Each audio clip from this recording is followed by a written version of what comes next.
Welcome back to my channel. Today we're going to be continuing our Kybalion series. I'll be reading from the Kybalion Hermetic philosophy, and if you've seen my other videos, we've covered a good amount of the Hermetic principles so far. We've covered mentalism, broken down in two videos titled The All and then The All in All. The idea that we live within this mind of God, and because we do, all things are possible. But the paradox being that while we live within this mind of God, we are completely made up of God, that source energy, the all, whatever it is that the term that resonates with you. I prefer God, so that's how we're going to proceed. But that idea that we exist within God, God exists within us, manifests as us. We talked about correspondence, or the idea of as above, so below. Talked about the different planes that exist within this field that we exist in, this mind of God, this alternative space.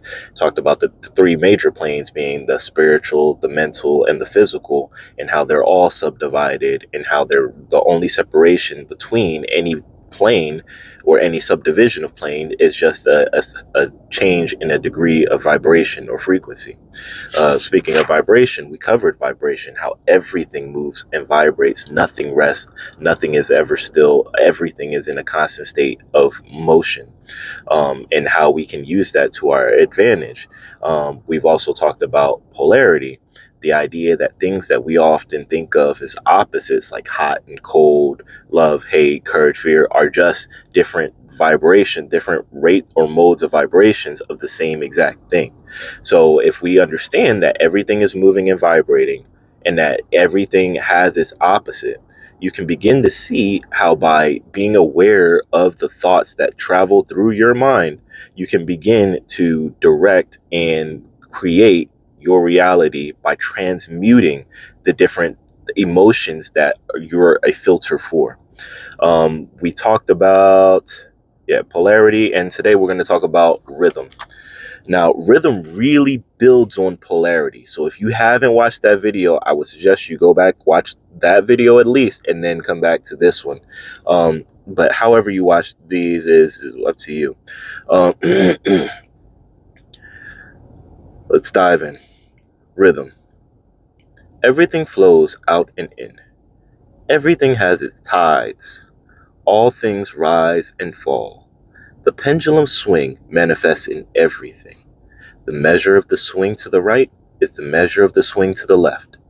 Rhythm compensates. The Kybalion. The great fifth Hermetic principle, the principle of rhythm, embodies the truth that in everything there is manifested a measured motion, a to and from movement, a flow and inflow, a swing forward and backward, a pendulum-like movement, a tide-like ebb and flow, a high tide and a low tide. Between the two poles manifest on the physical, mental, or spiritual planes, the principle of rhythm is closely connected with the principle of polarity described in the preceding chapter. Rhythm manifests between the two poles established by the principle of polarity. This does not mean, however, that the pendulum of rhythm swings to the extreme poles, for this rarely happens. In fact, it is difficult to establish the extreme polar opposites in the majority of cases, but the swing is ever towards first one pole and then the other. There was always an action and reaction, an advance and a retreat, a rising and a sinking, manifested in all of the airs and phenomena of the universe: suns, worlds, men, animals, plants, minerals, forces, energy, mind, and matter. Yes, even spirit manifests this principle. The principle manifests in the creation and destruction of worlds, in the rise and fall of nations, in the life history of all things, and finally in the mental states of man. Beginning with the manifestations of spirit, of the all, it will be noticed that there is ever the outpouring and indrawing, the outbreathing and inbreathing of Brahm, as the Brahmins word it. Universes are created, reach their extreme low point of materiality, and then begin their upward swing. Suns spring into being, and then their height of power being reached, the process of retrogression begins. And after aeons, they become dead masses of matter awaiting another impulse, which starts again their inner energies into activity, and a new solar life cycle is begun. And thus it is with all the worlds. They are born, grow, and die, only to be reborn. And thus it is with all the things of shape and form. They swing from action to reaction, from birth to death, from activity to inactivity, and then back again. Thus it is with all living things. They are born, grow, and die, and then are reborn. So it is with all great movements, philosophies, creeds, fashions, governments, nations, and all else. Birth, growth, maturity, decadence, death, and then new birth. The swing of the pendulum is ever in evidence.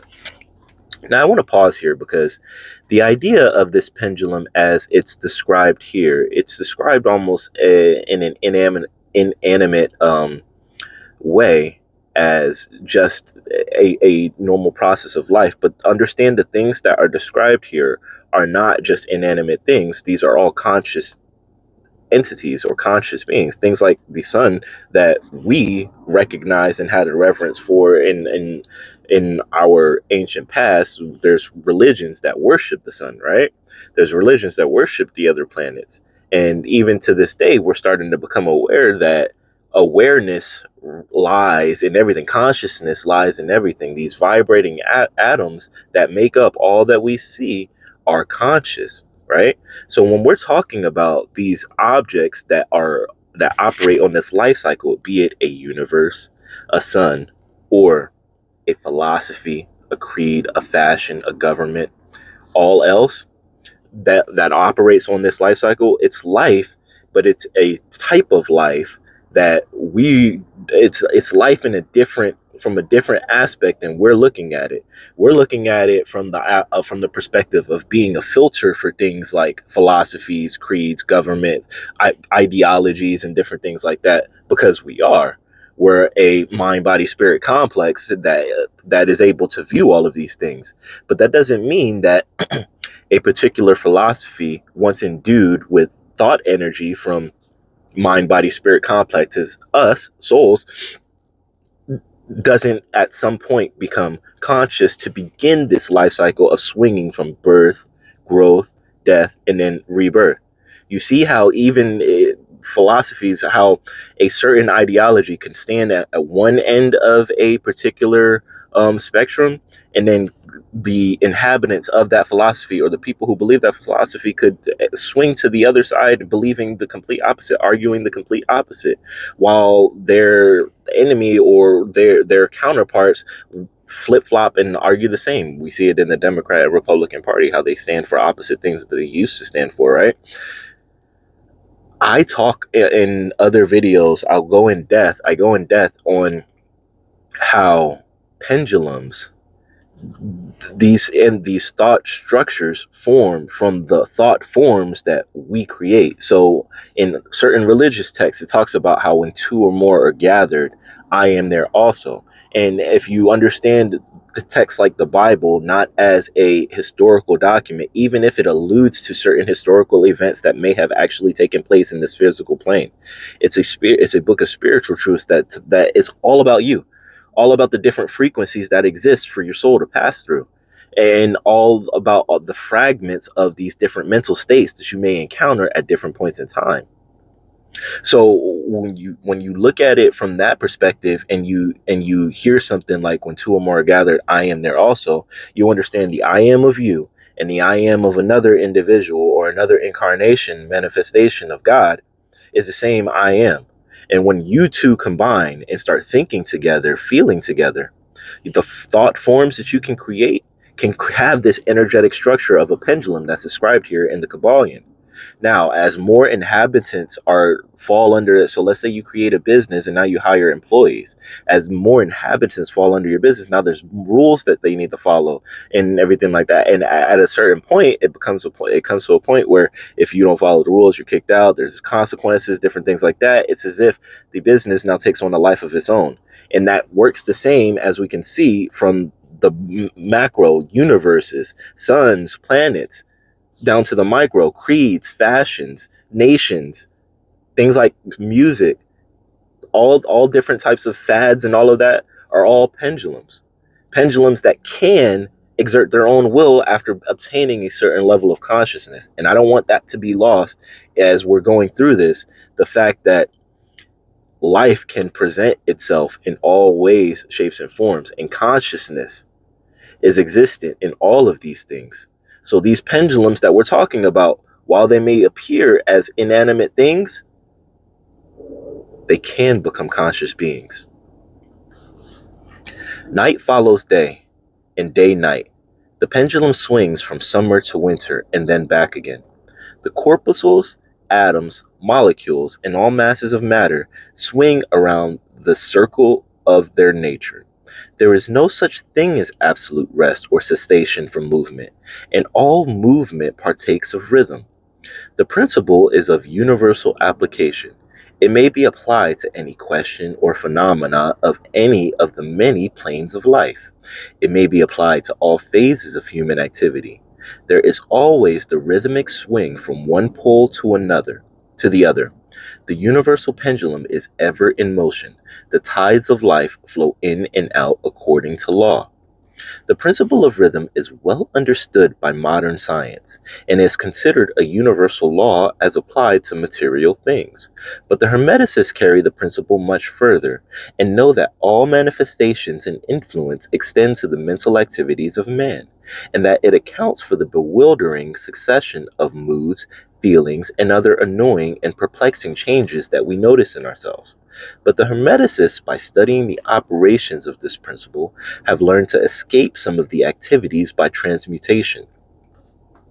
This next portion is absolutely key. The first time that I read this, I saw it as, okay, from the beginning, this book has hinted at the fact that these masters or the master hermeticists who obtain this knowledge use higher law against the lower to affect to avoid the effects of their errant creations. This is how you actually go about not being a victim of your accidental creations, because believe it or not, you've been creating your reality. This is about understanding that you are, understanding how you've done it, understanding what level of things just come naturally to you. How do you naturally create your reality, and how can you consciously do it in a manner so that you're not having to feel just like you're a victim of your thoughts, more like you're actually in control of this? How can you actually become God in this world for yourself? Not so that you have any kind of control over anybody. That's not what this is about. This is about your relationship with Source, your walk with Source, and doing it in a manner so that you can live a life of fulfillment now. The Hermetic masters long since discovered that while the principle of rhythm was invariable and ever in evidence in mental phenomena, still there were two planes of its manifestation so far as mental phenomena are concerned. They discovered that there were two general planes of consciousness, the lower and the higher, the understanding of which fact enabled them to rise to the higher plane and thus escape the swing of the rhythmic pendulum which manifested on the lower plane. In other words, the swing of the pendulum occurred in the unconscious plane and the consciousness was not affected. This they call the law of neutralization. It operates consist in the raising of the ego above the vibrations of the unconscious plane of mental activity, so that the negative swing of the pendulum is not manifested in consciousness, and therefore they are not affected. It is akin to rising above a thing and letting it pass beneath you. The Hermetic master or advanced student polarizes himself to the desired pole, and by a process akin to refusing to participate in the backward swing, or if you prefer, a denial of its influence over him, he stands firm in his polarized position and allows the mental pendulum to swing back along the unconscious plane. All individuals who have attained any degree of self-mastery accomplish this more or less unknowingly, and by refusing to allow their moods and negative mental states to affect them, they apply the law of neutralization.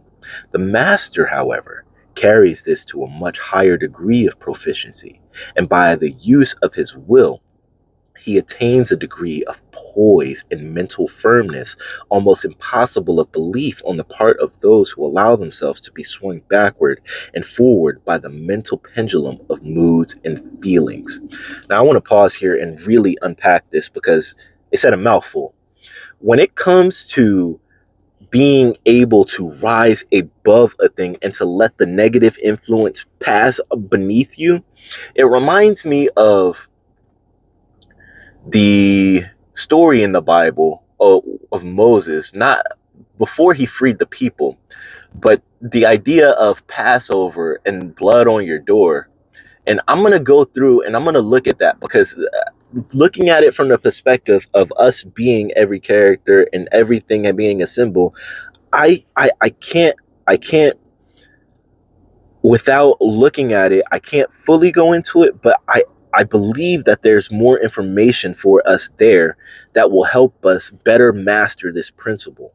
But for now, here's how it's manifested for me, how I've been able to polarize myself in certain situations. Like when I was fired from my job, after these people who I viewed as souls and I tried to help from day one. I came in with this information. I came in with this mindset that I have right here that I want to help as many souls as I can understand who they are. In certain situations and in certain places, that's not welcome. So that level of love or just having a general baseline of love for everybody, for some people, it's uncomfortable, especially if they view you as attractive or they view you as intimidating or whatever the case may be. And you're coming from like a position of real, like unconditional love. Like, I don't care what you do. I still see you as a soul. It's wild. So I experienced a lot of hate. I experienced, people talking behind my back, spreading rumors, different things like that. And, finally, I was terminated from the position when I started to tell the truth about the things that were going on. And when they terminated me, they did it in a manner to indirectly communicate how much of a threat they saw me as. So in that moment, I understood that if I was who they viewed me as, I would be very angry because there was a lot of years where that's exactly how I would have been. I'd flip a desk, like do those do a bunch of wild stuff. And I realized in that position, I was feeling their hate. I was feeling it. I'm an empath or whatever. I was feeling their hate towards me. And I chose in that moment to polarize myself to love. So I'm telling them they're angry, like they're shooting me these looks and like all of this stuff. And I'm telling them how much I love them and how amazing they are and how I hope that, I was able to touch someone's life there. I made sure I blessed everything before I left, spoke my words over it, set my intent for it. And I let them know, that I had gone above and beyond to show my love to them. And I made it clear to them. And the bewilderment. Who is this guy polarizing himself so that the negative effect of our termination doesn't impact him? That's how in a real life scenario it can work. And I felt so good. I felt so good. And ever since that was like 3 months ago. And when I say things have just lined up for me, things have started to like take off. Like I'm recording videos for one, but it's not just that. It's as if that was it was as if them polarizing themselves to a certain degree of the swing, me polarizing myself to a certain degree, I the negative aspect of what they intended, it swung right under me, and all I've experienced is the benefits, the freedom, the opportunity to get closer to source, to see where it is that I really, really want to go. I've also been able to escape certain negative effects in real time when it comes to maybe a mistake I made, maybe a miscommunication of different things. And in certain situations, it can be tough to deal with someone who's operating in a mental state that is of a very low vibration.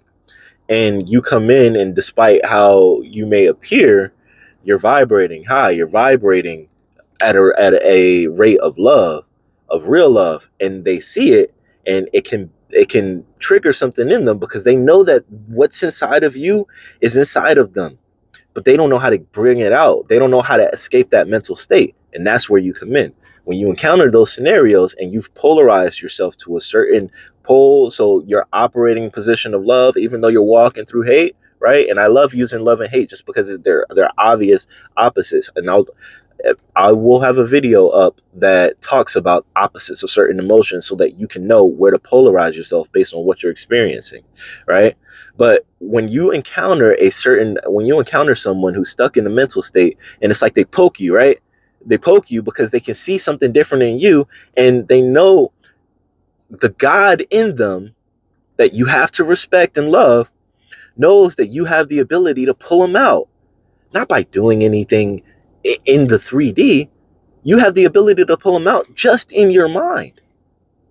So you see them in this destructive mental state, and you by your polarization, we talked about mental induction in at the end of polarization.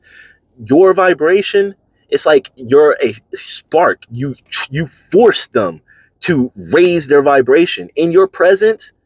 Their hate can't stand because you're so polarized to love. You don't even see their hate as hate.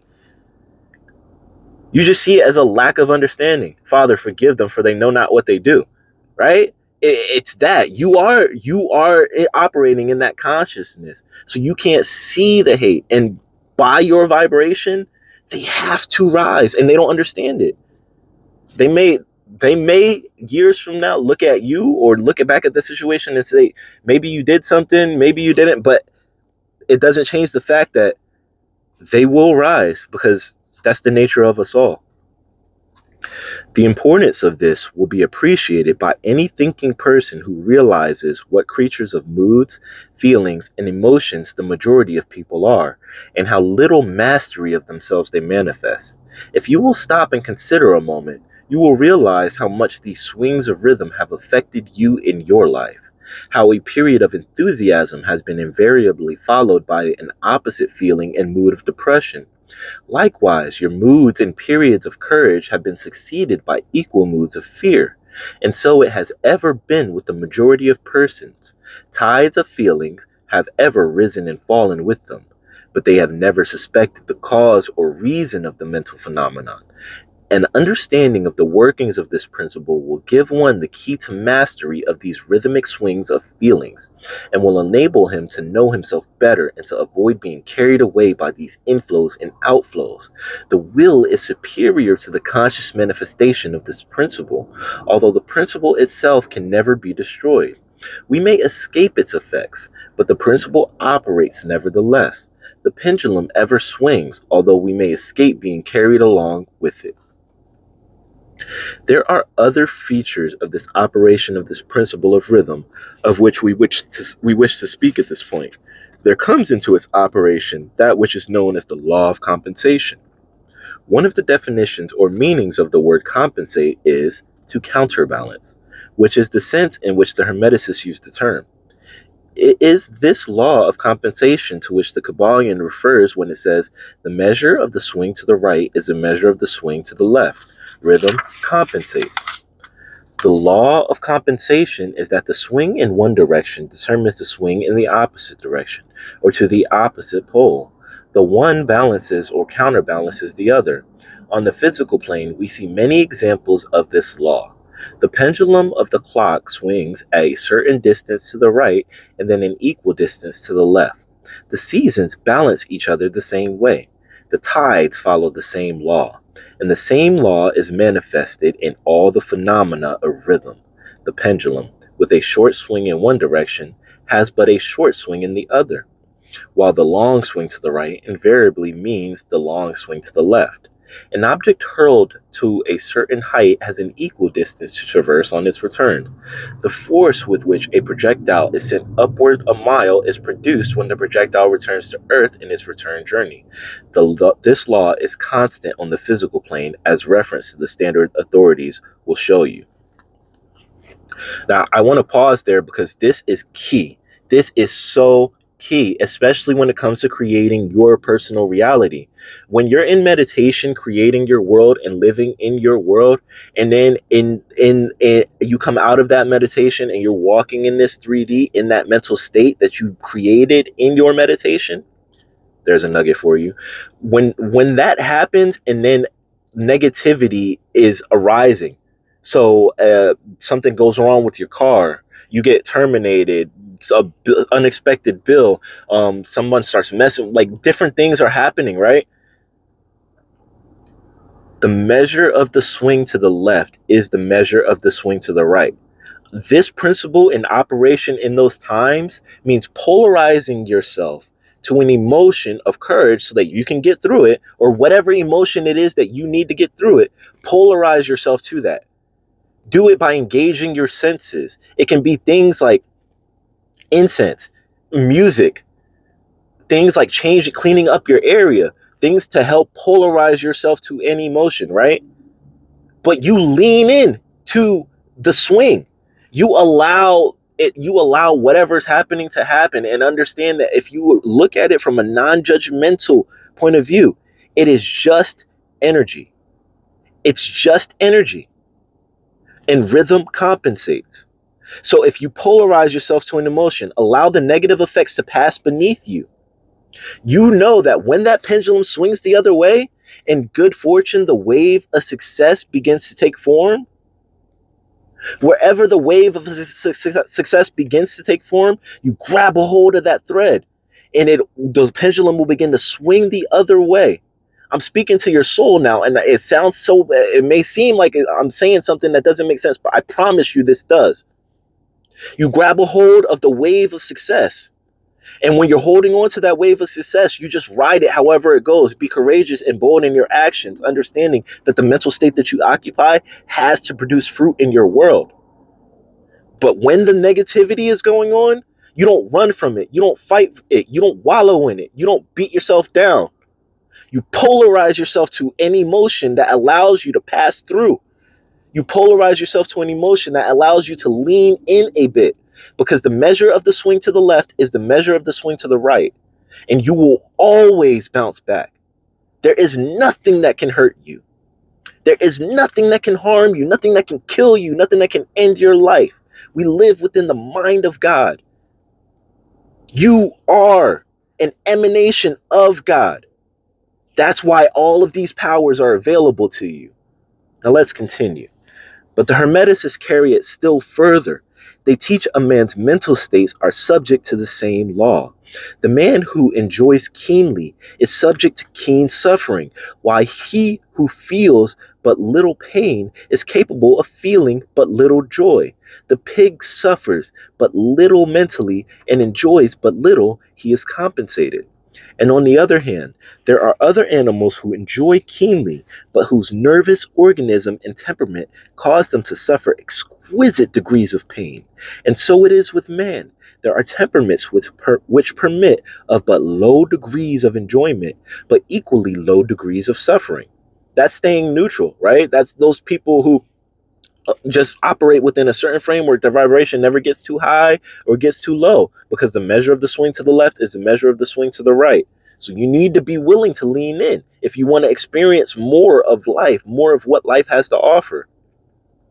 While there are others who permit the most intense enjoyment, but also the most intense suffering.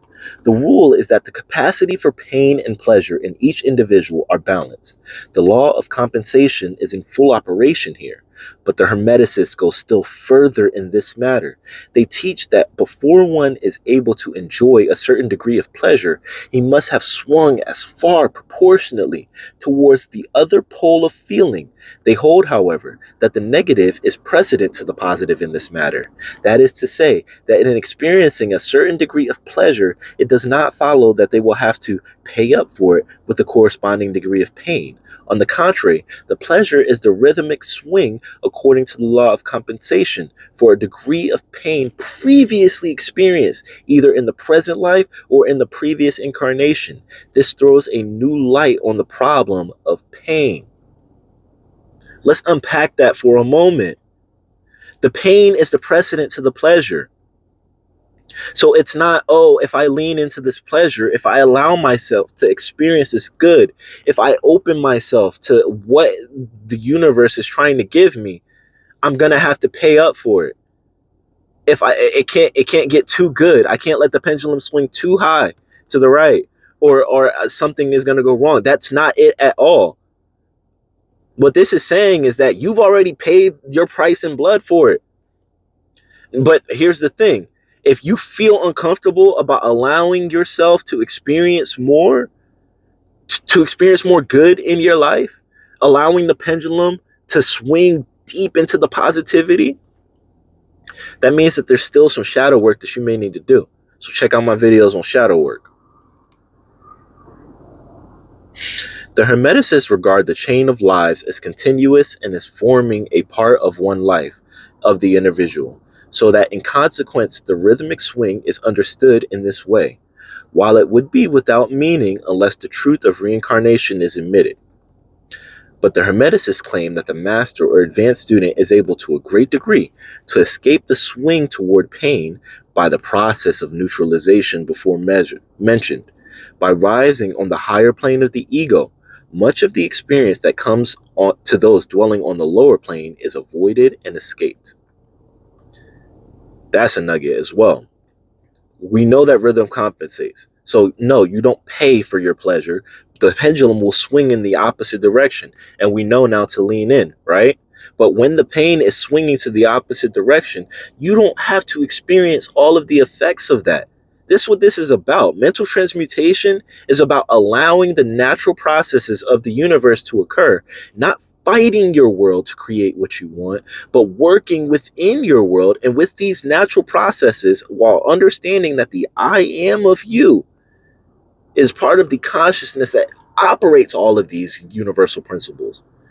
And if you know how to use these laws, you can see where you are in a certain thing, where the pendulum is swinging. So time doesn't become this cage that you're bound to.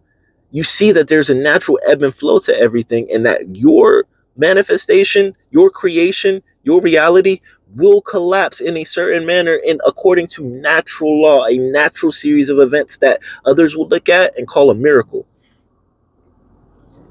The law of compensation plays an important part in the lives of men and women. It will be noticed that one generally pays the price of anything he possesses or lacks.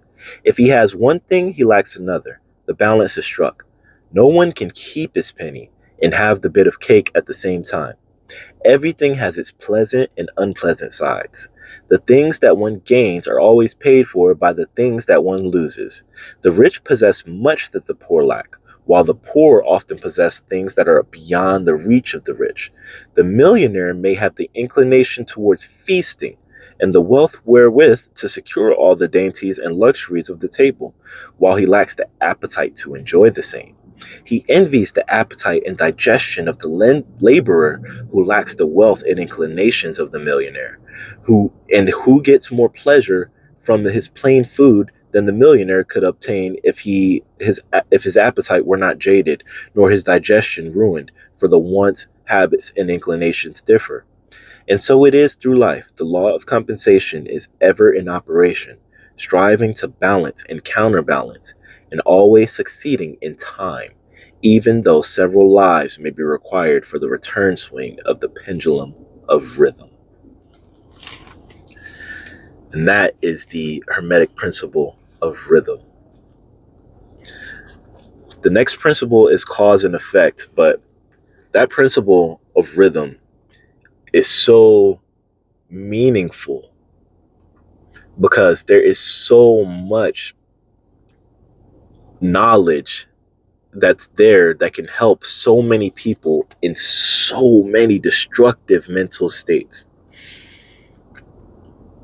For one, if we understand that rhythm exists in everything, the measure of the swing to the left is the measure of the swing to the right, then we can see where an ideology is in its life cycle.